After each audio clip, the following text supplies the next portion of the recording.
प्रथम बीयूसी के सभी छात्रों को मेरा नमस्कार। हम पिछले क्लास में दिल का दौरा और एंजाइना इस पाठ को देख रहे थे। पिछले क्लास में कहाँ तक हुआ? हमने पिछले क्लास में देखा कि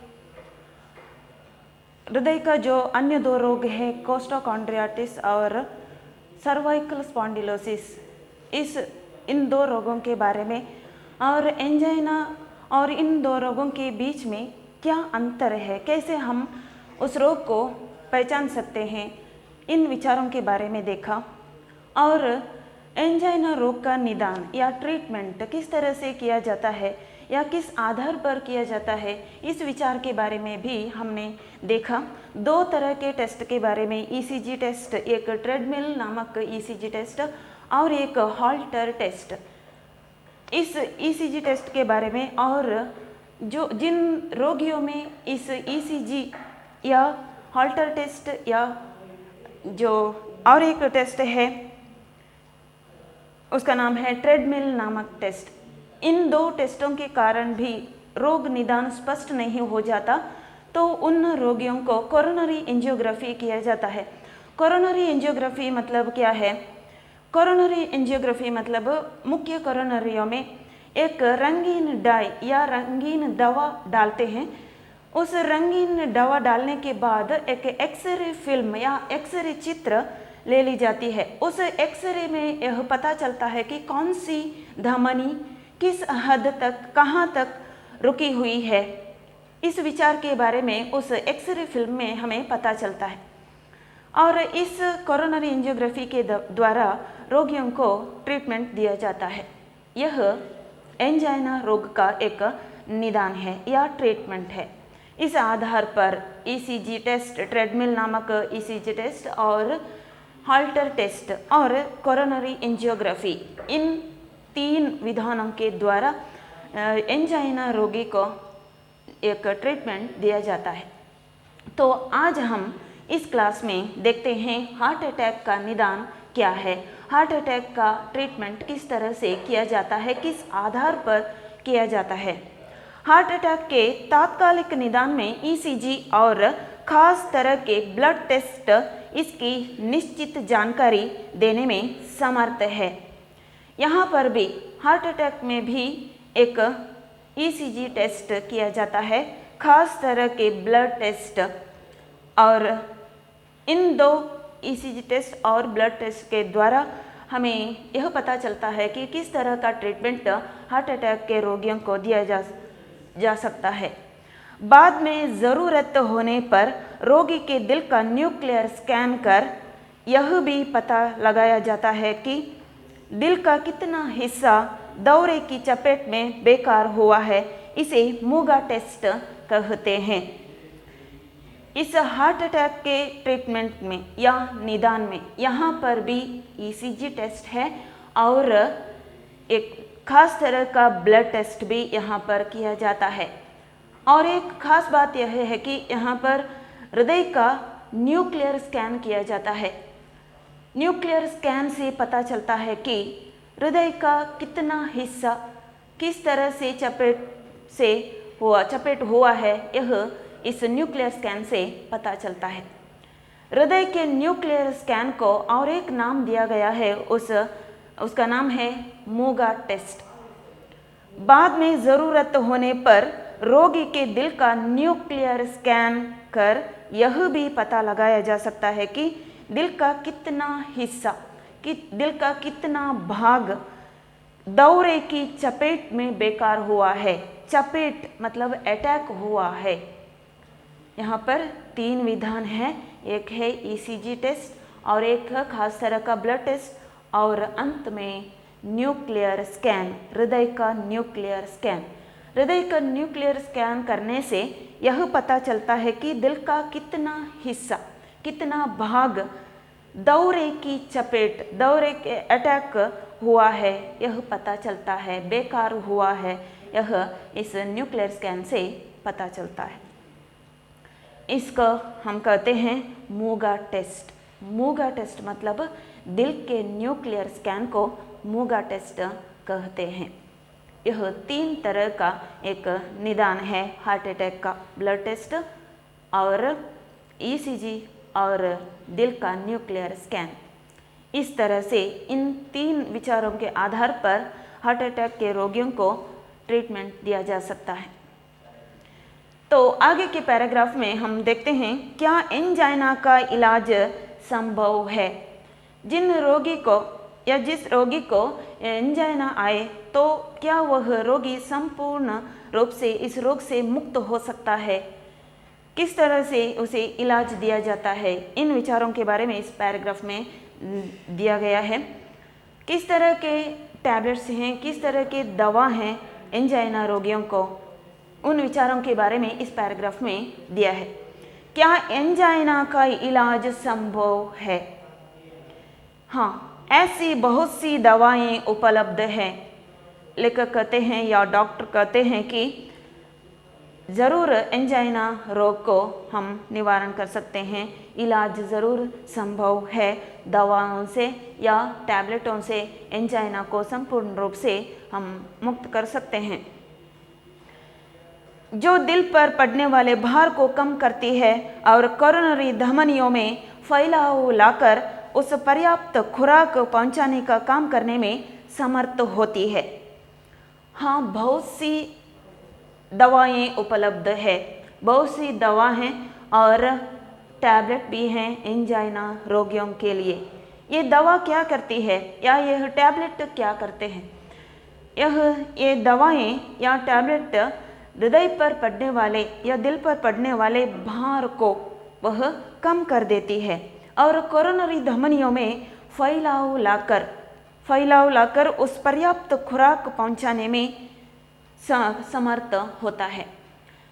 एंजाइना रोग में हम देखते हैं कि किस तरह से यह एंजाइना रोग आता है। किसी भी एक धमनी में सिकुड़न आ जाने से या धमनी श्रिंक हो जाने से ही यह एंजाइना आता है।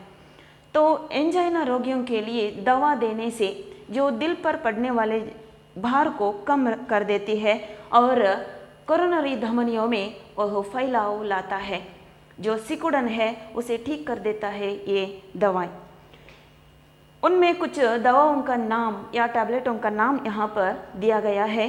उन टैबलेटों का या दवाओं का नाम हम देखते हैं। इनमें सार्बिट्रेट और प्रोप्रेनोलाल, वीरेपामिल, नेफिडिपिन दवाएं प्रमुख है। इसके अलावा रक्त में कोलेस्ट्रॉल की मात्रा को घटाने के लिए एट्रोमेड जैसी दवाएं उपलब्ध है। दवाओं का नाम यहाँ पर दिया है डॉक्टर यतीश अग्रवाल ने। उन दवा का नाम है सार्बिट्रेट। यह सार्बिट्रेट टैबलेट है। यह टैबलेट ब्लड प्रेशर को या बीपी को कम कर देता है। बीपी या ब्लड प्रेशर यह एक हार्ट अटैक का या एंजाइना का प्रमुख कारण है। तो सार्बिट्रेट गोली देने से उनका ब्लड प्रेशर है वह कम हो जाता है। और एक दवा का नाम है या टैबलेट का नाम है प्रोप्रेनोलाल, वीरेपामिल और नेफिडिपिन। यह सब दवाएं प्रमुख है एंजाइना रोग को कम करने के लिए या एंजाइना रोगियों में जो दिल पर पड़ने वाला भार है वह कम कर देता है। इसके अलावा रक्त में कोलेस्ट्रॉल की मात्रा को घटाने के लिए, घटाना मतलब कम करने के लिए, कोलेस्ट्रॉल जो है उसे कम करने के लिए उसका जो प्रमाण है, मात्रा मतलब प्रमाण है, उसे कम करने के लिए एट्रोमेड नामक दवा है उपलब्ध है। एट्रोमेड जैसी दवाएं उपलब्ध है। जिन रोगियों में दवा से आराम नहीं आता उनमें रुकी हुई कोरोनरी धमनियों को खोलने के लिए बैलून एंजियोप्लास्टी या बाईपास ऑपरेशन किया जा सकता है। डॉक्टर यतीश अग्रवाल ने बताया है कि जिन रोगियों में जो रोगी है एंजाइना का, उन रोगियों को इन दवाओं से सार्बिट्रेट या प्रोप्रेनोलाल या वीरेपामिल या नेफिडिपिन या एट्रोमेड, इन दवाओं से एंजाइना रोगी को आराम नहीं मिलता या उनमें रुकी हुई कोरोनरी धमनियाँ वह फिर से आराम नहीं होता, उनमें जो सिकुड़न आई हुई है वह ठीक नहीं होता। तो उन रोगियों को क्या करते हैं, उनका जो सिकुड़न हुई या रुकी हुई कोरोनरी धमनियों को खोलने के लिए बेलून एंजियोप्लास्टी या बाईपास ऑपरेशन किया जा सकता है। बेलून एंजियोप्लास्टी क्या है या बाईपास ऑपरेशन मतलब ओपन हार्ट सर्जरी क्या है, इन विचारों के बारे में आगे के पैराग्राफ में दिया गया है, उसे हम आगे देखते हैं। ನಾವು ಕಳೆದ ಕ್ಲಾಸಲ್ಲಿ ಈ ಹಾರ್ಟ್ ಅಟ್ಯಾಕ್ ಮತ್ತು ಎಂಜೈನಾ ರೋಗದ ಬಗ್ಗೆ ನೋಡಿದ್ವಿ. ಅದರಲ್ಲಿ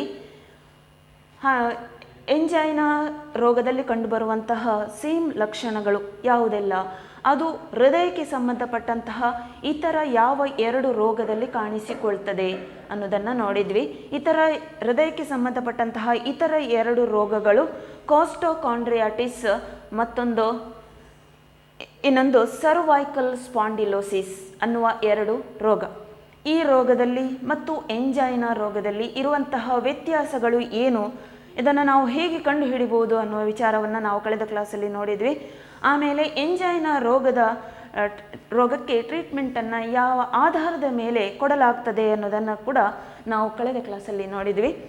ಎಂಜೈನಾ ರೋಗದ ಟ್ರೀಟ್ಮೆಂಟ್ ಯಾವ ರೀತಿಯಲ್ಲಿ ಮಾಡ್ತಾರೆ, ಅಲ್ಲಿ 2 ರೀತಿಯ ECG ಟೆಸ್ಟ್, ಒಂದು ಟ್ರೆಡ್ಮಿಲ್ ಟೆಸ್ಟ್ ಮತ್ತೊಂದು ಹಾಲ್ಟರ್ ಟೆಸ್ಟ್ ಅಂತ ಇದೆ. ಈ 2 ECG ಟೆಸ್ಟಿಂದ ಕೂಡ ನಮಗೆ ಎಂಜೈನಾ ರೋಗದ ಟ್ರೀಟ್ಮೆಂಟ್ ಸರಿಯಾದ ರೀತಿಯಲ್ಲಿ ಆಗದೇ ಇದ್ದರೆ ಅಂತಹ ಸಂದರ್ಭದಲ್ಲಿ ಎಂಜೈನಾ ರೋಗಿಗೆ ಕೊರೋನರಿ ಎಂಜಿಯೋಗ್ರಫಿ ಅನ್ನೋ ಒಂದು ಟ್ರೀಟ್ಮೆಂಟನ್ನು ಕೊಡಿಸ್ತಾರೆ. ಕೊರೋನರಿ ಎಂಜಿಯೋಗ್ರಫಿ ಅಂತ ಹೇಳಿದರೆ ರಕ್ತನಾಳದಲ್ಲಿ ಯಾವ ರಕ್ತನಾಳ ಎಲ್ಲಿ ಬ್ಲಾಕ್ ಆಗಿದೆ ಅಂತಹ ರಕ್ತನಾಳದಲ್ಲಿ ಒಂದು ಕಲರ್ಯುಕ್ತ ಔಷಧಿಯನ್ನು ಹಾಕುವುದರ ಮೂಲಕ ಅದರ ಒಂದು ಎಕ್ಸ್ರೇ ಫಿಲ್ಮನ್ನು ತೆಗಿತಾರೆ. ಆ ಎಕ್ಸ್ರೇಯಲ್ಲಿ ನಮಗೆ ಗೊತ್ತಾಗ್ತದೆ ಯಾವ ರಕ್ತನಾಳ ಎಲ್ಲಿಯವರೆಗೆ ಬ್ಲಾಕ್ ಆಗಿದೆ ಅನ್ನೋದು ಆ ಎಕ್ಸ್ರೇಯ ಮೂಲಕ ನಮಗೆ ತಿಳಿಬಹುದಾಗಿದೆ. ಇಷ್ಟನ್ನು ನಾವು ಕಳೆದ ಕ್ಲಾಸಲ್ಲಿ ನೋಡಿದ್ವಿ. ಇನ್ನು ಇವತ್ತಿನ ಈ ಕ್ಲಾಸಲ್ಲಿ ನಾವು ಹಾರ್ಟ್ ಅಟ್ಯಾಕ್ನ ಟ್ರೀಟ್ಮೆಂಟ್ ಯಾವ ರೀತಿಯಲ್ಲಿ ಮಾಡ್ತಾರೆ ಅನ್ನೋದನ್ನು ನೋಡುವ. ಈ ಹಾರ್ಟ್ ಅಟ್ಯಾಕಲ್ಲಿಯೂ ಸಹ ಅದರ ಟ್ರೀಟ್ಮೆಂಟಲ್ಲಿಯೂ ಸಹ ಇಲ್ಲಿಯೂ ECG ಟೆಸ್ಟ್ ಇದೆ ಮತ್ತು ಒಂದು ವಿಶೇಷ ರೀತಿಯಲ್ಲಿ ಬ್ಲಡ್ ಟೆಸ್ಟನ್ನು ಕೂಡ ಮಾಡ್ತಾರೆ. ಹಾಗೆಯೇ ಹೃದಯದ ನ್ಯೂಕ್ಲಿಯರ್ ಸ್ಕ್ಯಾನನ್ನು ಕೂಡ ಮಾಡ್ತಾರೆ. ಹೃದಯದ ನ್ಯೂಕ್ಲಿಯರ್ ಸ್ಕ್ಯಾನ್ ಮಾಡುವುದರಿಂದ ಗೊತ್ತಾಗ್ತದೆ ಯಾವ ರಕ್ತನಾಳ ಎಲ್ಲಿಯವರೆಗೆ ಎಷ್ಟರ ಮಟ್ಟಿಗೆ ಬ್ಲಾಕ್ ಆಗಿದೆ ಅಥವಾ ಈ ಹಾರ್ಟ್ ಅಟ್ಯಾಕಿಗೆ ಒಳಗಾಗಿದೆ ಅನ್ನುವಂಥದ್ದು ಈ ಹಾರ್ಟ್ ಅಟ್ಯಾಕಿನ ಈ ನ್ಯೂಕ್ಲಿಯರ್ ಸ್ಕ್ಯಾನಲ್ಲಿ ಅಥವಾ ಹೃದಯದ ನ್ಯೂಕ್ಲಿಯರ್ ಸ್ಕ್ಯಾನಲ್ಲಿ ಗೊತ್ತಾಗ್ತದೆ. ಈ ಹೃದಯದ ನ್ಯೂಕ್ಲಿಯರ್ ಸ್ಕ್ಯಾನನ್ನು ಮೂಗ ಟೆಸ್ಟ್ ಅಂತ ಕೂಡ ಕರೀತಾರೆ. ಇನ್ನು ನೆಕ್ಸ್ಟ್ ಪ್ಯಾರಾಗ್ರಾಫಲ್ಲಿ ಕೊಟ್ಟಿದ್ದಾರೆ, ಎಂಜೈನಾ ರೋಗವನ್ನು ನಾವು ಕೇವಲ ಟ್ಯಾಬ್ಲೆಟಿನ ಮೂಲಕ ಅಥವಾ ಔಷಧಿಗಳ ಮೂಲಕ ನಾವು ಸಂಪೂರ್ಣವಾಗಿ ಗುಣಪಡಿಸಬಹುದಾ ಅನ್ನೋದರ ಬಗ್ಗೆ ಈ ನೆಕ್ಸ್ಟ್ ಪ್ಯಾರಾಗ್ರಾಫಲ್ಲಿ ಕೊಟ್ಟಿದ್ದಾರೆ. ಅದರಲ್ಲಿ ಕೆಲವು ಔಷಧಿಗಳ ಹೆಸರನ್ನು ಮತ್ತು ಕೆಲವು ಟ್ಯಾಬ್ಲೆಟ್ಗಳ ಹೆಸರನ್ನು ಅಲ್ಲಿ ಕೊಟ್ಟಿದ್ದಾರೆ. ಈ ಔಷಧಿಗಳಿಂದಲೂ ಟ್ಯಾಬ್ಲೆಟ್ಗಳಿಂದಲೂ ಎಂಜೈನಾ ರೋಗವನ್ನು ಸಂಪೂರ್ಣವಾಗಿ ಗುಣಪಡಿಸಬಹುದು ಅಂಥೇಳಿ ಲೇಖಕರು ಡಾಕ್ಟರ್ ಯತೀಶ್ ಅಗರ್ವಾಲ್ ಅವರು ಈ ಪ್ಯಾರಾಗ್ರಾಫಲ್ಲಿ ಕೊಟ್ಟಿದ್ದಾರೆ. ಅದರ ಕೆಲವು ಹೆಸರುಗಳನ್ನು ನಾವು ನೋಡುವ. ऐसी बहुत सी दवाएं उपलब्ध है जो दिल पर पड़ने वाले भार को कम करती है. ಇಲ್ಲಿ ಕೊಟ್ಟಿರುವಂತಹ ಕೆಲವು ಔಷಧಿಗಳ ಹೆಸರು, ಆ ಔಷಧಿಗಳನ್ನು ತಗೊಳ್ಳುವುದರಿಂದ ನಮ್ಮ ಹೃದಯದ ಮೇಲೆ ಅಥವಾ ಎಂಜೈನಾ ರೋಗ ಯಾರಿಗೆ ಬಂದಿದೆಯೋ ಅಂಥವರಿಗೆ ಈ ಎಂಜೈನಾ ರೋಗದ ಲಕ್ಷಣ ಏನು, ಹೃದಯದ ಮೇಲೆ ಯಾವುದೋ ಒಂದು ಭಾರದ ವಸ್ತುವನ್ನು ಇಟ್ಟಿದ್ದಾರೆ ಅನ್ನುವ ರೀತಿಯ ಅನುಭವ ಅವರಿಗೆ ಉಂಟಾಗ್ತದೆ. ಆ ಭಾರ ಆಗುವಂಥದ್ದು, ಹೃದಯದ ಮೇಲೆ ಭಾರ ಆಗುವಂಥದ್ದು ಅದು ಕಡಿಮೆಗೊಳಿಸ್ತದೆ ಈ ಔಷಧಿಗಳು. दिल पर पड़ने वाले भार को कम करती है और कोरोनरी धमनियों में फैलाव लाकर, ಹಾಗೆಯೇ ರಕ್ತನಾಳ ಎಲ್ಲಿ ಸಂಕುಚಿತಗೊಂಡಿದೆ ಅಥವಾ ಎಲ್ಲಿ ಬ್ಲಾಕ್ ಆಗಿದೆ ಅದನ್ನು ಆ ಬ್ಲಾಕನ್ನು ತೆಗೆದು ಬಿಡ್ತದೆ ಈ ಔಷಧಿಗಳು. ಫೈಲಾವ್ ಲಾಕರ್, ಫೈಲಾವ್ ಅಂತ ಹೇಳಿದರೆ ಆರಾಮ್, लाकर उस पर्याप्त खुराक पहुंचाने वाले, खुराक मतलब या सिंगल डोज ऐसा कहते हैं, पहुंचाने का काम करने में समर्थ होती है. ಸಂಕುಚಿತಗೊಂಡಿರುವಂತಹ ಶ್ರಿಂಕ್ ಆಗಿರುವಂತಹ ರಕ್ತನಾಳವನ್ನು ಮತ್ತೆ ಮೊದಲಿನ ಸ್ಥಿತಿಗೆ ತರುವಂತಹ ಕೆಲಸವನ್ನು ಈ ಔಷಧಿಗಳು ಅಥವಾ ಈ ಟ್ಯಾಬ್ಲೆಟ್ಗಳು ಮಾಡ್ತವೆ. ಅದರಲ್ಲಿ ಕೆಲವು ಹೆಸರುಗಳನ್ನು ಇಲ್ಲಿ ಕೊಟ್ಟಿದ್ದಾರೆ. ಇನ್ಮೆ ಸಾರ್ಬಿಟ್ರೇಟ್, ಪ್ರೋಪ್ರೆನೋಲಾಲ್, ವಿರೆಪಾಮಿಲ್, ನೆಫಿಡಿಪಿನ್ ದವಾಯಿ ಪ್ರಮುಖ ಹೇ. ಸಾರ್ಬಿಟ್ರೇಟ್ ಅನ್ನುವ ಒಂದು ಟ್ಯಾಬ್ಲೆಟ್ ಇದು ಬಿ ಪಿಯ ಟ್ಯಾಬ್ಲೆಟ್, ಈ ಟ್ಯಾಬ್ಲೆಟನ್ನು ತಗೊಳ್ಳೋದ್ರಿಂದ ಬ್ಲಡ್ ಪ್ರೆಷರ್ ಕಡಿಮೆ ಆಗಬಹುದು, ನಿಯಂತ್ರಣಕ್ಕೆ ಬರಬಹುದು. ಯಾಕೆಂದರೆ ಬ್ಲಡ್ ಪ್ರೆಷರ್ ಇದು ಹಾರ್ಟ್ ಅಟ್ಯಾಕಿಗೆ ಒಂದು ಮುಖ್ಯ ಕಾರಣ ಆಗಿದೆ. ಹಾಗಾಗಿ ಈ ಸಾರ್ಬಿಟ್ರೇಟ್ ಅನ್ನುವ ಟ್ಯಾಬ್ಲೆಟನ್ನು ಕೊಡುವುದರಿಂದ ರೋಗಿಗಿರುವಂತಹ ಬ್ಲಡ್ ಪ್ರೆಷರ್ ಅದನ್ನು ನಿಯಂತ್ರಣಕ್ಕೆ ತರಬಹುದಾಗಿದೆ. प्रोप्रेनानॉल, वेरेपामिल, नेफिडिपिन ಇದೆಲ್ಲ इतर मुख्य औषधिಗಳು. इसके अलावा रक्त में कोलेस्ट्रॉल की मात्रा को कम करने के लिए ರಕ್ತದಲ್ಲಿರುವಂತಹ ಹೆಚ್ಚಿನ ಪ್ರಮಾಣದ ಕೊಲೆಸ್ಟ್ರಾಲ್ ಏನಿದೆ ಅದನ್ನು ಕಡಿಮೆಗೊಳಿಸಲಿಕ್ಕೆ ಎಟ್ರೋಮಿಡ್ ಅನ್ನುವ ಒಂದು ಔಷಧಿಯನ್ನು ಸಹ ಕೊಡಬಹುದಾಗಿದೆ. जिन रोगियों में दवा से आराम नहीं आता उनमें रुकी हुई कोरोनरी धमनियों को खोलने के लिए बेलून एंजियोप्लास्टी या बाईपास ऑपरेशन किया जा सकता है. ಯಾರಿಗೆ ಯಾವ ಎಂಜೈನಾ ರೋಗಿಗೆ ಈ ಟ್ಯಾಬ್ಲೆಟ್ಗಳಿಂದ ಅಥವಾ ಈ ಔಷಧಿಗಳಿಂದ ಸಂಪೂರ್ಣವಾಗಿ ಗುಣ ಆಗಲಿಲ್ಲ ಅಂತಹ ಸಂದರ್ಭದಲ್ಲಿ ಆ ರೋಗಿಯ ಅವರ ಯಾವ ರಕ್ತನಾಳ ಬ್ಲಾಕ್ ಆಗಿದೆಯೋ ಆ ಬ್ಲಾಕ್ ಆಗಿರುವಂತಹ ರಕ್ತನಾಳವನ್ನು ಪುನಃ ಮೊದಲಿನ ಸ್ಥಿತಿಗೆ ಅಥವಾ ಆ ಬ್ಲಾಕನ್ನು ತೆಗಿಲಿಕ್ಕೆ ಅವರಿಗೆ ಬೆಲೂನ್ ಎಂಜಿಯೋಪ್ಲಾಸ್ಟಿ ಅಥವಾ ಬೈಪಾಸ್ ಆಪರೇಷನ್ ಅಥವಾ ಓಪನ್ ಹಾರ್ಟ್ ಸರ್ಜರಿ ಇದನ್ನು ಮಾಡ್ತಾರೆ. अब आगे के पैराग्राफ में हम देखते हैं हार्ट अटैक के रोगी का इलाज किस तरह किया जाता है. यह रोगी की स्थिति पर निर्भर करता है. रोगी तुरंत अस्पताल पहुंच जाए और सुविधा उपलब्ध हो तो रुक गई धमनी को बहाल करने के लिए धमनी में इस तरह की दवा स्ट्रेप्टोकाइनेज या यूरोकाइनेज इंजेक्ट की जा सकती है, जिससे धमनी फिर से खुल जाती है. हार्ट अटैक के रोगी का इलाज किस तरह किया जाता है. इससे पहले हमने देखा एंजाइना रोगी का इलाज किस तरह से किया जाता है. कुछ दवाओं का नाम और बेलून एंजियोप्लास्टी या ओपन हार्ट सर्जरी, इन विचारों के बारे में बताया गया. यह रोगी की स्थिति पर निर्भर करता है. हार्ट अटैक रोगी का इलाज किस तरह से किया जाता है.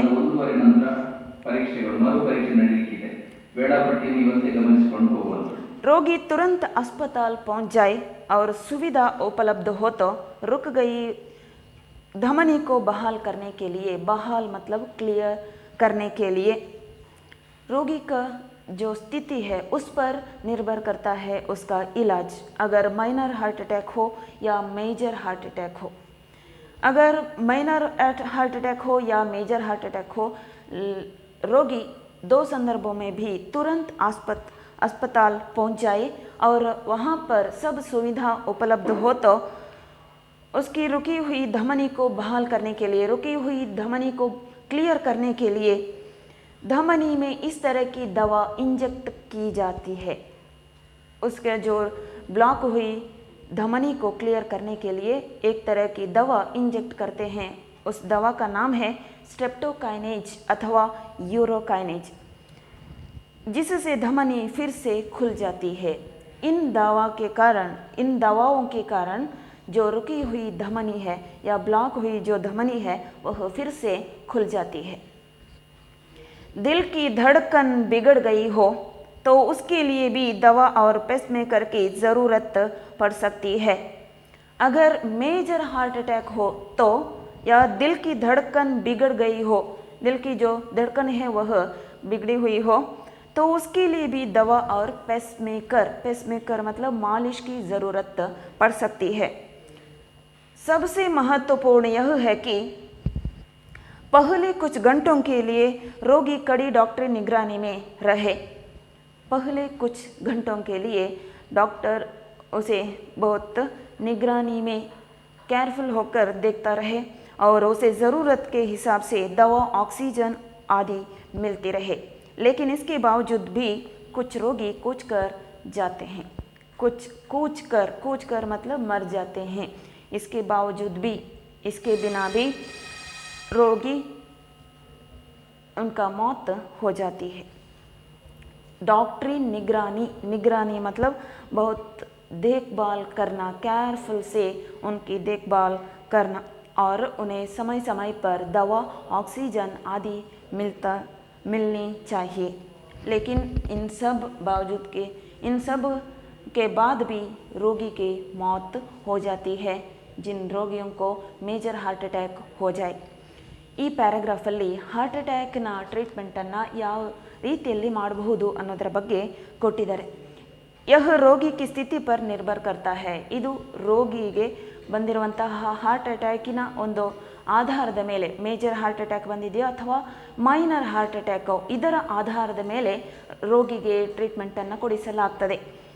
ರೋಗಿ ತುರಂತ अस्पताल ಪਹੁಂಚಾಯೆ. ಯಾವುದೇ ಹಾರ್ಟ್ ಅಟ್ಯಾಕ್ ಆಗಿರಲಿ, ಮೈನರ್ ಅಥವಾ ಮೇಜರ್, ತಕ್ಷಣ ಅವರು ಹಾಸ್ಪಿಟ್ಲಿಗೆ ತಲುಪುವಂಥದ್ದು ತುಂಬ ಒಳ್ಳೆಯದು. ಅವರು ಸುವಿಧಾ ಉಪಲಬ್ಧ ಹೋತೋ, ಅಲ್ಲಿ ಎಲ್ಲ ರೀತಿಯ ಹಾಸ್ಪಿಟ್ಲಲ್ಲಿ ಎಲ್ಲ ರೀತಿಯ ಅನುಕೂಲ ಇದೆ ಅಂತ ಆದರೆ, ಅಂದರೆ ಆಧುನಿಕ ಎಲ್ಲ ಸೌಲಭ್ಯಗಳು ಇದೆ ಅಂತ ಆದರೆ, ಅಂತಹ ಸಂದರ್ಭದಲ್ಲಿ ಆ ರೋಗಿಗೆ ಯಾವ ರಕ್ತನಾಳ ಬ್ಲಾಕ್ ಆಗಿದೆ, ಆ ರಕ್ತನಾಳದ ಬ್ಲಾಕನ್ನು ತೆಗಿಲಿಕ್ಕೆ ಏನು ಮಾಡ್ತಾರೆ, ಧಮನಿಕೋ ಬಹಾಲ್ ಕರ್ನೆ ಕೇಳಿಯೇ, ಬಹಾಲ್ ಅಂತ ಹೇಳಿದ್ರೆ ಕ್ಲಿಯರ್ ಮಾಡಲಿಕ್ಕೆ, ಆ ಬ್ಲಾಕ್ ತೆಗಿಲಿಕ್ಕೆ ಏನು ಮಾಡ್ತಾರೆ, ಧಮನಿ ಮೇ ಇಸ್ ತರಹಕಿ ದವಾ, ಅವರ ರಕ್ತನಾಳಕ್ಕೆ ಒಂದು ಔಷಧಿಯನ್ನು ಇಂಜೆಕ್ಟ್ ಮಾಡ್ತಾರೆ. ಆ ಔಷಧಿಯ ಹೆಸರು ಸ್ಟ್ರೆಪ್ಟೋಕೈನೇಜ್ ಅಥವಾ ಯೂರೋಕೈನೇಜ್ ಅಂತೇಳಿ ಇಲ್ಲಿ ಕೊಟ್ಟಿದ್ದಾರೆ. ಇದನ್ನು ಇಂಜೆಕ್ಟ್ ಮಾಡ್ತಾರೆ. ಜಿಸಸೆ ಧಮನಿ ಫಿರ್ಸೆ ಖುಲ್ ಜಾತಿ ಹೇ. ಈ ಔಷಧಿಯಿಂದ ಅವರ ರಕ್ತನಾಳದ ಬ್ಲಾಕ್ ಅದು ಕ್ಲಿಯರ್ ಆಗಿ ಬಿಡ್ತದೆ, ರಕ್ತನಾಳ ಸಂಪೂರ್ಣವಾಗಿ ಓಪನ್ ಆಗ್ತದೆ, ಮೊದಲಿನ ಸ್ಥಿತಿಗೆ ಬರ್ತದೆ. ದಿಲ್ ಕಿ ಧಡ್ಕನ್ ಬಿಗಡ್ ಗೈ ಹೋ, ಯಾವ ರೋಗಿಗೆ ಹೃದಯ ಬಡಿತ ಏರುಪೇರಾಗಿದೆ ಅಥವಾ तो उसके लिए भी दवा और पेस मेकर की ज़रूरत पड़ सकती है. ಅಂಥವರಿಗೆ ಪೆಸ್ ಮೇಕರ್ ಅಂತ ಹೇಳಿದರೆ ಮಾಲಿಷ್ ಮಾಡುವಂಥದ್ದು ಮತ್ತು ಔಷಧಿಯ ಅಗತ್ಯ ಇದೆ. ಹಾಗೂ ಇಂತಹ ರೋಗಿಯನ್ನು ಡಾಕ್ಟರ್ ತುಂಬ ಕೇರ್ಫುಲ್ಲಾಗಿ ನೋಡ್ತಾ ಇರಬೇಕಾಗ್ತದೆ. ಸಮಯಕ್ಕೆ ಸರಿಯಾಗಿ ಅವರಿಗೆ ಔಷಧಿ ಮತ್ತು ಆಕ್ಸಿಜನ್ ಇದು ಸಿಗ್ತಾ ಇರಬೇಕಾಗ್ತದೆ. ಇಷ್ಟೆಲ್ಲ ಮಾಡಿದರೂ ಸಹ ಕೆಲವೊಮ್ಮೆ ಮೇಜರ್ ಹಾರ್ಟ್ ಅಟ್ಯಾಕ್ ಬಂದಂತಹ ರೋಗಿ ಅವರ ಮರಣ ಸಂಭವಿಸಲೂಬಹುದು. ಇಷ್ಟನ್ನು ನಾವು ಇವತ್ತಿನ ಕ್ಲಾಸಲ್ಲಿ ನೋಡೋ. ಮುಂದಿನ ಕ್ಲಾಸಲ್ಲಿ ಬೆಲೂನ್ ಎಂಜಿಯೋಪ್ಲಾಸ್ಟಿ ಅಂದರೆ ಏನು, ಓಪನ್ ಹಾರ್ಟ್ ಸರ್ಜರಿ ಅಥವಾ ಬೈಪಾಸ್ ಆಪರೇಷನ್ ಅಂದರೆ ಏನು ಅನ್ನೋದನ್ನು ಮುಂದಿನ ಕ್ಲಾಸಲ್ಲಿ ನೋಡುವ. ಎಲ್ಲರಿಗೂ ಧನ್ಯವಾದಗಳು.